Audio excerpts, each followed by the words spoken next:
Bonjour tout le monde, c'est Thibaut Frely, bienvenue dans la deuxième grande mission photographique. C'est parti!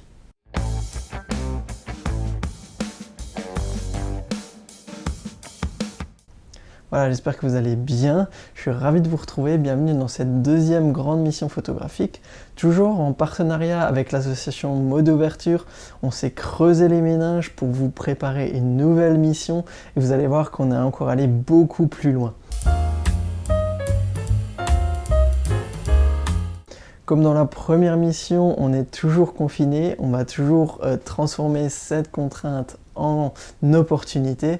Comme dans la première mission, elle est ouverte à toutes et à tous, donc n'hésitez pas à la partager autour de vous et à y participer avec des amis.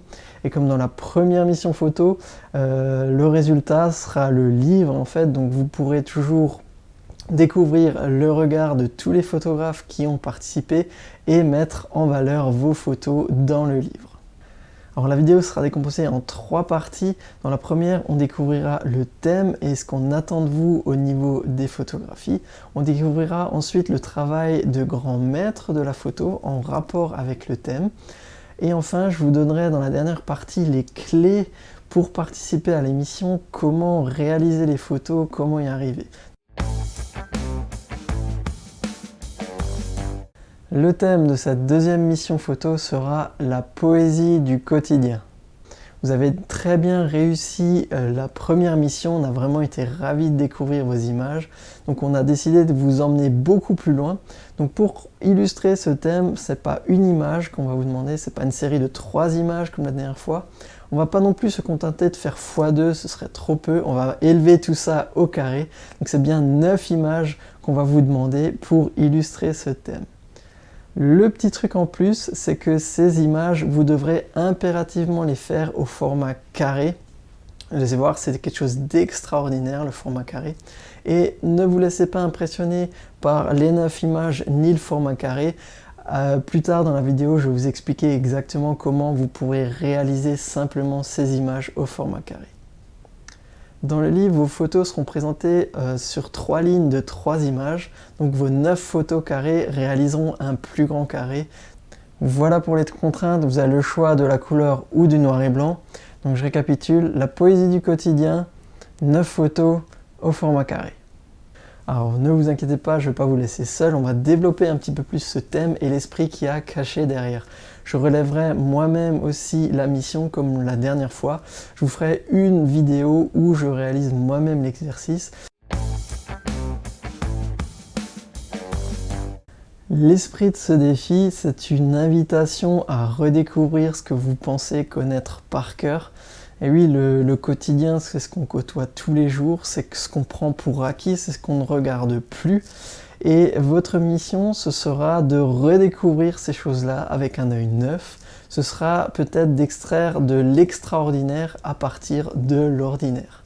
Et oui, là, je citerai la grande photographe Dorothea Lange, je ne sais pas si je prononce son nom correctement, qui disait « Un appareil photo, c'est un instrument qui apprend aux gens à voir sans appareil photo ».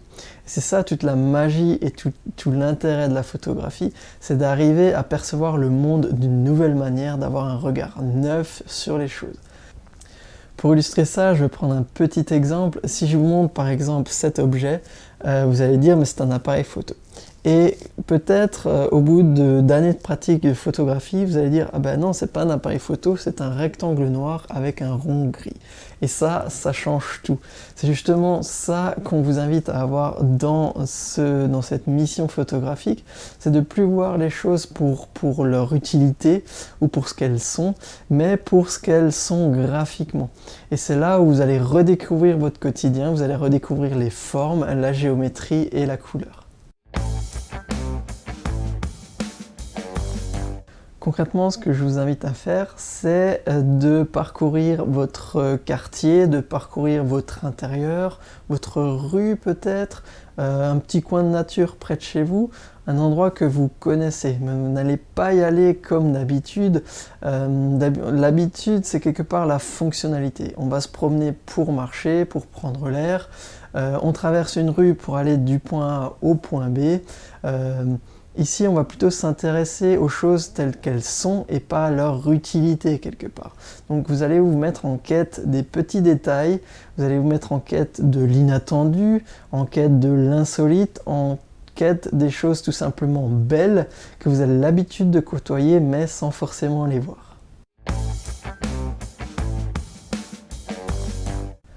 Je vous donne aussi quelques idées de sujets qui me passent comme ça par l'esprit, mais ça pourrait être par exemple une feuille sur les pavés, ça pourrait être une borne à incendie, ça pourrait être des affiches déchirées, ça pourrait être une tasse à café, ça pourrait être un arbre tout simplement. Autant de choses qu'on côtoie tous les jours, mais dont on ne voit plus forcément la poésie ni la beauté. Les styles photos aussi ne manquent pas, vous pouvez faire des paysages, vous pouvez faire des photos d'objets, vous pouvez faire du portrait avec des gens que vous connaissez, vous pouvez faire de la photo de rue, vous pouvez faire de la macro aussi et explorer tout un nouveau monde. Vraiment ici, les possibilités ne manquent pas. Donc, si vous voulez faire simple, trouvez simplement des objets. Ça peut être des objets du quotidien ou des objets dans la rue, comme j'ai dit, comme une borne à incendie, un abribus, ce genre de choses. Et faites très simplement une photo de cet objet que vous trouvez beau, que vous trouvez poétique. Ça, ce sera vraiment un très bon point de départ et vous allez voir que le format carré s'y prête particulièrement. Le premier photographe dont j'aimerais vous parler, c'est Harry Callahan. C'est un photographe états-unien qui est né en 1912, qui vient de Détroit ou Detroit, et qui a ensuite vécu à Chicago où il a enseigné à l'Institut de Design. Il a eu trois grandes catégories, trois grands sujets dans sa carrière, et ça a vraiment été des sujets qui étaient proches de lui, des sujets qui faisaient partie de son quotidien. C'était la ville, c'était la nature et c'était aussi sa famille et particulièrement sa femme Eleanor. Ce qui est intéressant dans sa démarche, c'est qu'il mixait les trois. Il pouvait représenter par exemple sa femme dans la nature ou sa femme dans la ville. Il créait aussi des surimpressions. Mais c'est aussi surtout quelqu'un qui savait sublimer le quotidien par exemple. Si on regarde une photo que je vais vous montrer d'un brin d'herbe, on se dit que un brin d'herbe, il n'y a rien de plus banal et pourtant il a réussi à en faire une œuvre d'art extraordinaire. C'est aussi intéressant parce que c'est vraiment quelqu'un qui a travaillé dans un périmètre très restreint. Il travaillait beaucoup le matin où il allait explorer son environnement. Et il développait ses tirages le soir ou la nuit pour voir si c'était bon ou s'il devait refaire ses photos. Je trouve ces compositions particulièrement intéressantes. Alors il travaille majoritairement dans un format carré, c'est aussi pour ça que je vous le présente. Il y a deux choses que je retiendrai chez lui, c'est l'aspect épuré quelque part. Si on regarde sur cette photo, bien sûr c'est quelque chose d'extrêmement minimaliste, d'extrêmement épuré. L'autre chose, c'est qu'il travaille beaucoup avec les contrastes, particulièrement dans ces photos de rue. Il y a, comme on voit juste là, il y a juste un trait de lumière très clair et tout le reste est dans la pénombre. Le deuxième photographe dont j'aimerais vous parler, c'est William Eggleston. C'est aussi un photographe états-unien qui est né en 1939 et qui vient de Memphis. Et c'est quelqu'un qui a vraiment pris beaucoup de photos de son quotidien, du quotidien de l'Amérique des années 60 et 70. Donc ces sujets, ça va vraiment être des parkings, des voitures, des restaurants, des ruelles, des objets du quotidien. Et ce qui est vraiment marquant dans son travail, c'est la couleur. C'est quelque chose d'assez inhabituel à l'époque, assez nouveau. Et il utilise un procédé pour ces tirages, le dye transfer, qui est utilisé dans la publicité et qui donne vraiment des couleurs éclatantes avec beaucoup de nuances. L'autre chose qui est marquant dans ces photos, ce sont les points de vue inhabituels. Et on peut le voir sur la photo du tricycle par exemple, que des choses banales prises sous un nouveau point de vue, sous un nouvel angle, peuvent devenir vraiment extraordinaires. C'est un photographe qui est assez clivant. qui ne laisse pas indifférent. Soit on adore ou soit on déteste. En tout cas, il faut reconnaître une chose, c'est qu'il a vraiment marqué son époque et il a vraiment inspiré aussi même des réalisateurs. Il a inspiré des gens au-delà de la photographie. Si vous pensez notamment à Twin Peaks de David Lynch, vous allez comprendre que David Lynch a vraiment été inspiré par William Eggleston. Qu'on aime ou qu'on n'aime pas, on peut vraiment s'inspirer du travail de William Eggleston. C'est quelqu'un qui a beaucoup photographié tout près de chez lui et c'est quelqu'un qui a vraiment sublimé le quotidien grâce au point de vue et à la couleur. Ça me rappelle un petit peu Sebastião Salgado qui disait vouloir n'utiliser absolument que le noir et blanc parce que la couleur risquait de rendre la photo trop belle et de détourner l'attention du spectateur de l'action et de l'émotion qu'il voulait transmettre à travers ses photos. Pour moi, Eggleston, c'est un petit peu le contre-pied de ça.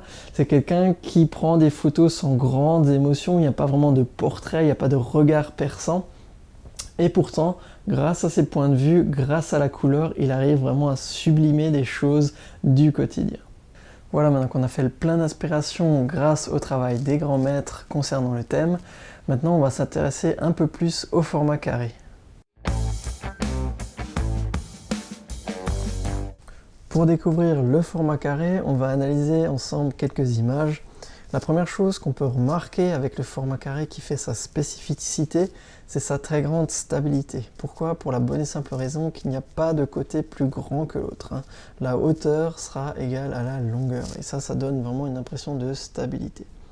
La deuxième chose qui est extraordinaire avec le format carré, c'est qu'on peut vraiment centrer ses sujets. C'est une invitation même, on peut dire un appel au centrage. En général, quand vous apprenez la photo, la première règle de composition dont on va vous parler, c'est la règle des tiers, qui vous dit que vous devez ou que vous pouvez décomposer votre image en 3 bandes égales qui vont vous donner des points de force et des lignes de force. Ici, avec un format carré, cette règle des tiers peut s'appliquer quand même, mais ce qu'il faut remarquer, c'est que le centrage fonctionne extrêmement bien.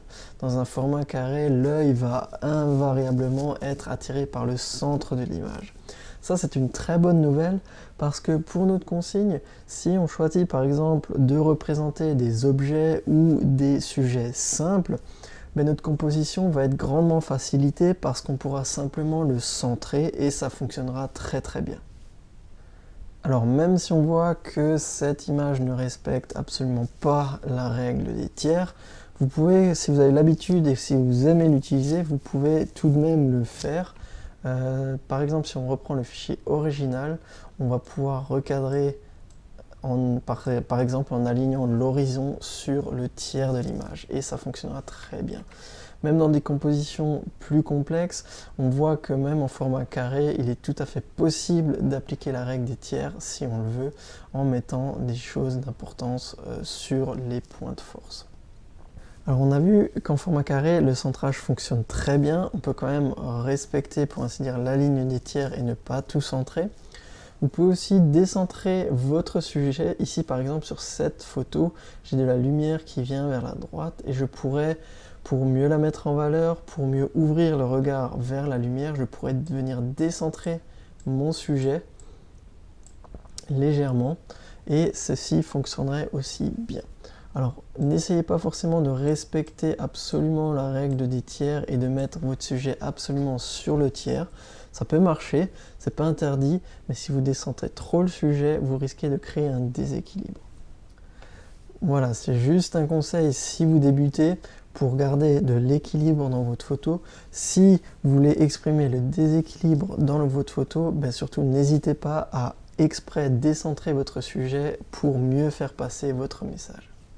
Une dernière astuce, si vous trouvez le format carré trop sage, n'hésitez pas à y introduire des obliques ou des diagonales pour le dynamiser. Voilà pour les petits secrets du format carré. Et là je suis sûr que vous allez me dire, Thibaut c'est super, c'est fantastique, j'ai envie d'en faire, mais comment on fait? Mon appareil photo il n'en fait pas du carré. Vous inquiétez pas, on va voir comment en faire avec un téléphone portable, un hybride et un réflexe. Alors sur un téléphone portable, pour faire du carré c'est très simple. On va lancer l'appareil photo. Dans les paramètres ici, je vais pouvoir choisir taille image. Et normalement ici, vous avez un format carré. Ensuite, il faudra le sélectionner et vous n'aurez plus qu'à faire votre photo, elle sera directement en carré. Ici, j'ai un appareil un petit peu moins avancé, un petit peu moins récent. Je suis limité au format 4 tiers. Donc c'est pas grave, je vais vous montrer comment faire, même si vous n'avez pas le format carré. Donc vous faites votre photo et ici l'astuce, c'est surtout pas, il faut pas faire votre photo en format paysage. Non, non, non, pas ça. Il faut faire la photo en format portrait. Et donc là, je vais faire la photo. Je vais cadrer l'appareil photo et je déclenche. Une fois que j'ai fait la photo, je vais ouvrir ma photo. Je vais aller dans retoucher. Et ici, je vais aller dans outils et j'ai rogné. Alors, c'est pas forcément comme ça chez vous, mais vous le trouverez. Et ici, j'ai un format 1 pour 1. Donc, il suffit que je clique dessus, que je recadre ma photo et que j'applique. Et voilà, normalement, ma photo est recadrée et que j'enregistre encore et ma photo sera recadrée en format carré. Et voilà, elle est en carré. Si vous avez un appareil hybride comme celui-ci, vous pouvez normalement faire du carré dès la prise de vue. Pour ça, il faudra aller dans le menu. Et alors ici, ça s'appelle choix cadrage. C'est dans les premiers paramètres en général de l'appareil photo. Et dans choix cadrage, je vais aller sélectionner 1 pour 1. Je valide et je peux directement cadrer en carré. Voilà, je vais cadrer mon appareil photo et je vais prendre ma photo. Et voilà, ma photo est directement en carré. Si vous avez un appareil réflexe comme celui-ci, vous ne pourrez pas faire de carré directement à la prise de vue par le viseur. Vous avez quand même une astuce pour le faire directement. Si vous allez dans le menu, pareil, toujours dans les menus de prise de vue, vous avez le ratio d'aspect. Et ici, vous aurez peut-être le choix du 1 pour 1. Et ensuite, il suffira de basculer en Live View. Et votre prise de vue se fera en carré. Alors, vous n'aurez pas vraiment l'autofocus, ce sera l'autofocus du Live View qui n'est pas très performant. Mais vous pourrez, dès la prise de vue, faire une photo en carré. Si jamais vous voulez quand même utiliser la visée réflexe pour faire vos photos en format carré, il va falloir utiliser la petite astuce qu'utilisent les reporters pour faire des photos en carré avec une visée réflexe. Et donc ça consiste à ne pas prendre la photo en mode paysage parce qu'on va souvent au recadrage devoir couper notre sujet, mais il faut de préférence prendre la photo au format portrait et comme ça on aura tendance à reculer pour laisser suffisamment d'espace. Il suffira ensuite au post-traitement de couper le haut et le bas. Voilà, vous savez tout, vous avez le thème, le nombre de photos à réaliser, le format, vous avez l'inspiration fournie par les grands maîtres, vous savez comment faire des photos carrées, il ne reste plus qu'à réaliser les images et à me les envoyer. Vous avez jusqu'au dimanche 20 décembre, 23h59 précise pour m'envoyer vos photos. L'adresse c'est toujours la même, c'est missionphoto@outlook.com. Utilisez s'il vous plaît un service de transfert de fichiers pour ne pas saturer ma boîte mail comme WeTransfer.com ou grosfichier.com.